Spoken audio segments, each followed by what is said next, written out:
Just watch what he's doing and just imagine yourself in a home in Sweden. It's May 1967. You've never seen anything like this. And here you have this guy biting his guitar.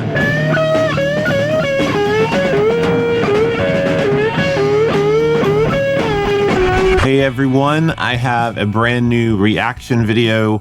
This is some footage of Jimi Hendrix that I've never seen. It's buried on the internet. It's 24 days before he becomes the guitar god, the guy who changes the counterculture of the 60s with his Fender Stratocaster, the guy we've all seen on stage at Woodstock. The first thing to say here is this is really lo-fi. Like, don't expect lossless audio and 8K. That's not the point of this video.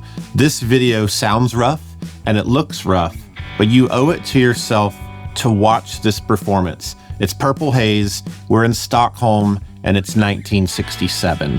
What's special about this performance is it exists in this little no man's land. He's off the Chitlin circuit. He's no longer Jimmy James and the Blue Flames. He's started the experience, but he's not yet what he will be. I love these moments because this is him in his purest form. The band is amazing. They're tight, they sound awesome, and this is a rare, rare moment caught on film. The context of Sweden in 1967 is also pretty wild. They don't even have public radio. They don't have rock groups. They have a band called the Sputniks, which in 67 were kind of already out. They're doing surf instrumental music that had passed, but Sweden was so far behind that it seemed slightly relevant at the time. You can tell through this filming that this public TV channel has no idea what to do with Hendrix. They have no idea what's going on. And it's obvious the audio recording is not set up for Hendrix and his massive wall of sound, the drumming, the bass playing. It's all muddy, it's all mushy. And you can also tell they're very zoomed in. They don't know to zoom out. They don't know to look at things in a different way. They're just so accustomed to some singer standing there and focusing on the singer. They do not know what to do with this rock band. Sweden's biggest export that would come would be ABBA. We're not even to ABBA yet. I did think this was the first recorded Hendrix footage ever because I'd never seen anything earlier, but I did find out there is this Chelmsford Corn Exchange, which is a crazy name for a venue, but it's like a pub or a venue in England. And there is some footage of that. It's not on YouTube. It's really hard to find, and it's truly bad footage.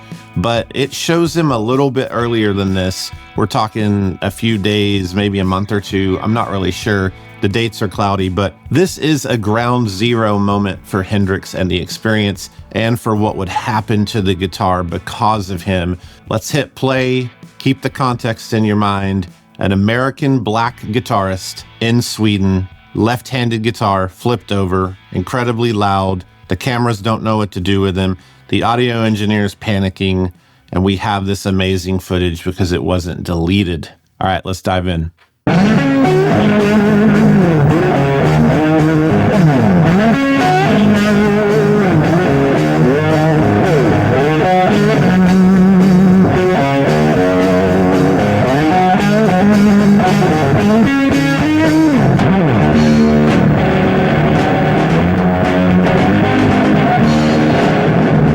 The clothing, we don't talk about it enough. I just love it. It's all out there. It's wild. We got ruffles, Hendrix in the velvet. What a sight.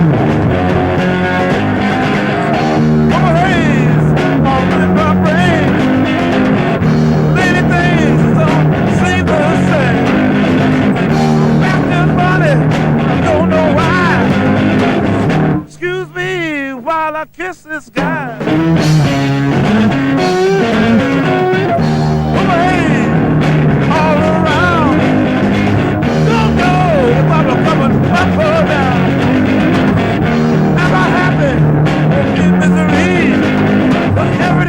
That girl put a spell on me. Yeah, baby. Yeah, baby. Yeah.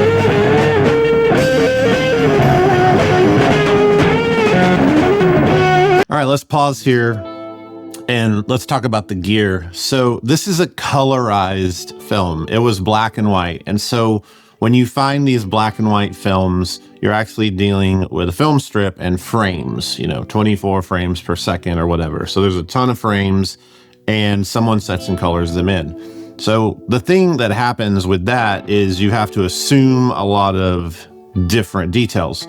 Now, this guitar is almost definitely not purple. There's no record of him having some blue-purple guitar. So I did do some research on what is hypothetically going on here, and it's pretty solid, but it's hard to know. I mean, they're touring around. All the gear is relatively new. I just want to walk you through it. It's super, super interesting. So this is a 63 or early 64 Fender Strat. It's got the rosewood board. It's flipped, strung right-handed. Now, we all know that. He was left-handed, so he flipped his guitars. This is very likely, most historians and most Hendrix nerds agree, this is probably the Monterey Strat, where less than 1 month from this filming, he throws it on the stage, kneels down, pours lighter fluid all over it, and sacrifices it at the festival. It's one of the most iconic things ever seen on a stage.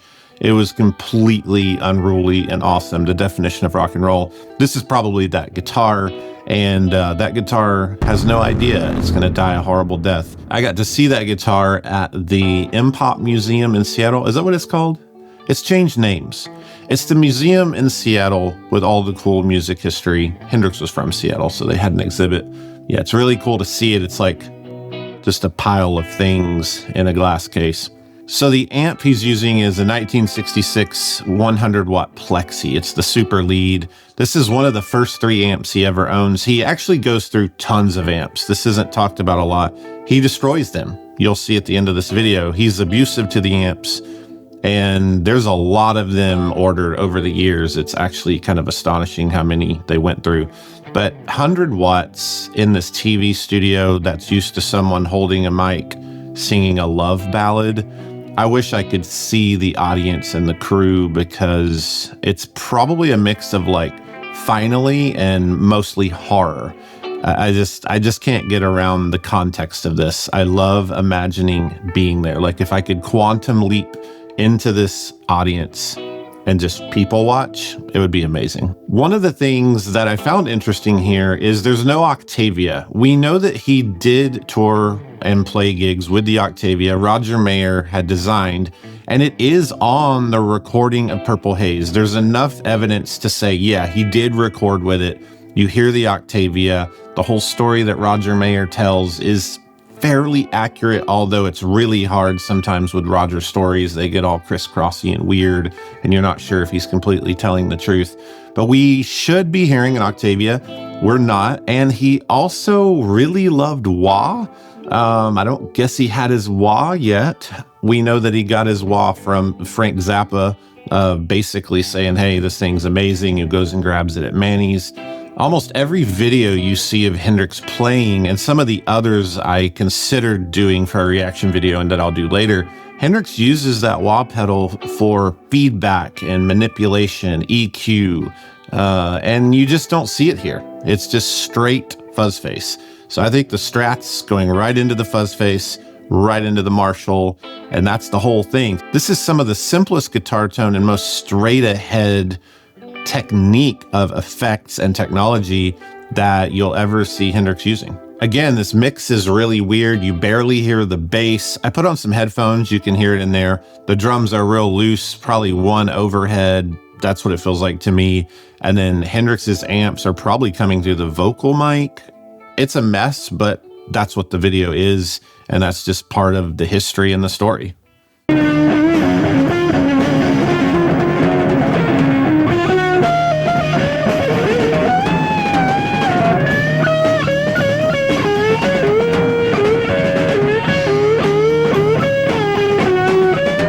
Okay, sorry, I gotta pause again. The teeth thing. This is iconic Hendrix, and this is something he started doing on the Chitlin circuit. He's playing with these R&B groups. He's using really loud feedback, and all of these groups, they don't really know what to do with them. Like Curtis Knight does not really know what to do with Hendrix. And that leads to this whole thing of, well, Hendrix, start your own thing, be the singer, and do your music, Jimmy, James, and the Blue Flames. He starts playing Cafe Wha, all the places in the Village in New York. We even have the story that I write about in my book, Made on Earth for Rising Stars. Mike Matthews of Electro-Harmonix takes credit, and I 100% believe him. He told Hendrix, hey, you should sing. You should get out of these bands. Hendrix says, I don't have a good voice. And he goes, neither does Bob Dylan. That's the gist of the story. And then we see Hendrix becoming Hendrix. And this is one of the most showman Hendrixy things that we see, and it really comes from his Chitlin Circuit era. He's entertaining. He's in these R&B groups. You'll see these old videos and they're like swaying together, and he has all these antics. He's a showman. We see him later in his career. He's really burnt out. He's miserable. His career really only lasts 3-4 years. But towards the end, towards the Woodstock thing, he's really tired. He kind of loses some of this. But these early performances, he is an amazing stage presence. Even back to burning this guitar in less than a month. He's thinking about stirring things up, poking the bear, doing it differently. I love that about him.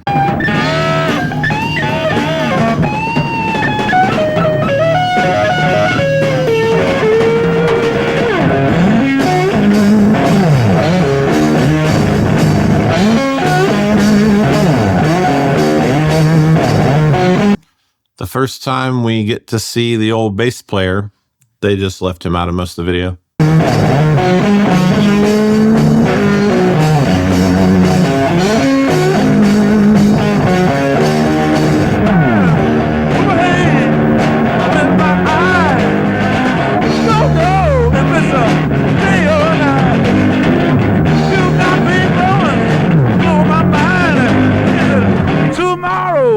Just the end of time.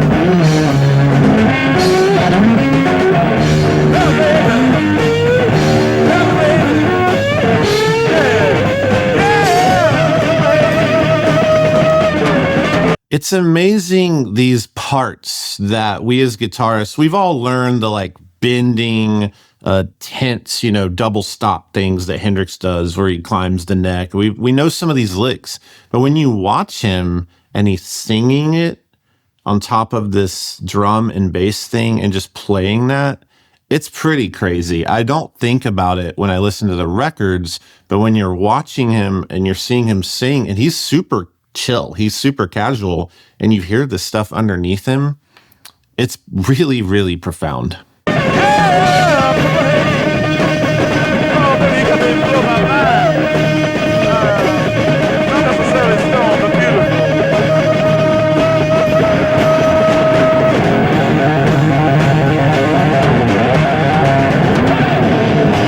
Okay, context. State television. This is so crazy. Imagine being in there. Nobody knew what to do here. This is really, really, really crazy. I love this so much. Let's watch it.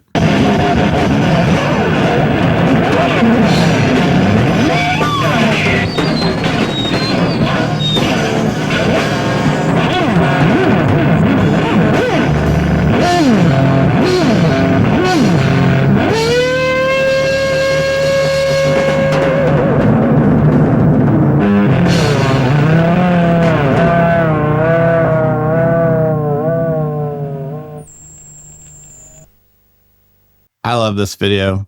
It doesn't sound the best. It doesn't look the best, but I love these moments. I think of them in my writing or in the things I'm working on historically as time capsules. It's easy to see Woodstock, Hendrix and the white fringe, the Strat, the different band, the crowd. Like, that's a time capsule. That's a moment. Most people could sketch that. Most people, they know the national anthem. They understand, countercultural. They understand Bethel, New York, and that whole story. But these time capsules, these moments like this, they're so important because they are the path of an artist. Nobody arrives at Woodstock. People get to where they're going through moments that are mostly forgotten. Overnight success is one of the most harmful myths you can ever place on musicians and artists.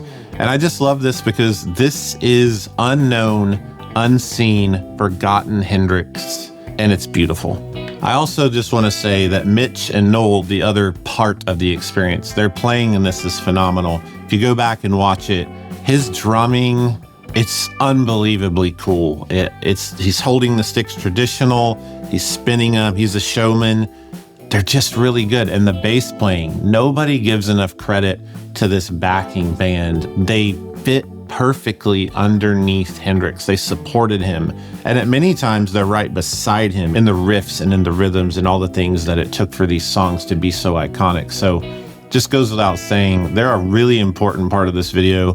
Obviously the camera really focuses on the drums more than the bass, and they don't know what to do with the band as a whole, but it's cool to hear them play this well at this stage in that unknown moment. So I've mentioned it a few times, but in just a few days, June 16th and 17th, we have the Monterey Pop Music Festival. And this is where Paul McCartney basically says to them, hey, this is not going to be a festival without Hendrix. Get Hendrix here. McCartney, being in England, had seen Hendrix, had gotten to know him. They would go watch him in the clubs, and they were aware that he was a force that was about to descend upon the earth. McCartney literally joins the board of the organization of that festival based on the fact of, well, I'll do it if you get Hendrix to the festival. Hendrix plays the Sunday night. He loses a coin flip to the Who as to who's going to play first or last. He closes his set with Wild Thing, puts the guitar, this guitar we believe, on the ground, pours lighter fluid on it, and burns it. And then there's a famous photographer, one that I absolutely love, Jim Marshall. He's standing there and he takes those photographs, and there's that iconic moment. And this is forever the hinge of Hendrix's career, and the hinge of guitar, and the hinge of popular music and culture. It's one of those moments I love to think about, the butterfly effect of Hendrix at Monterey and burning that guitar and doing antics and competing with Pete Townsend on who could destroy the most stuff on stage. It's an iconic moment, and what we just watched is the seed of that. It's right before it, and really, really special. Before that Monterey, nobody knew about Hendrix, and after it, everyone had to deal with him because he was officially on the scene. 6 months from this broadcast, Electric Ladyland is being tracked, and then 3 years from that, Hendrix is gone. His career is so short, and that's why these moments and lost footages are so special. So in the comments below, let me know what you think about this reaction video. I want to know your reaction. I want to know what you see when you watch this. What are your thoughts about Hendrix? Let's get beyond the he's a good guitar player or whatever, or he's overrated or he's underrated. What do you see when you watch this with the context of history and the butterfly effect or the chain of events that are going to happen to the world? I'd love to chat about that in the comments. As always, thanks for watching this. Let me know in those comments if you have other videos you'd like me to react to watch, to give you the context and history and talk about the gear. I love to see that stuff. Click like, subscribe. There is a bell icon. You can also click that and get notifications of future episodes. Have a great day and go listen to Hendrix all day. All day today's Hendrix Day. Do it.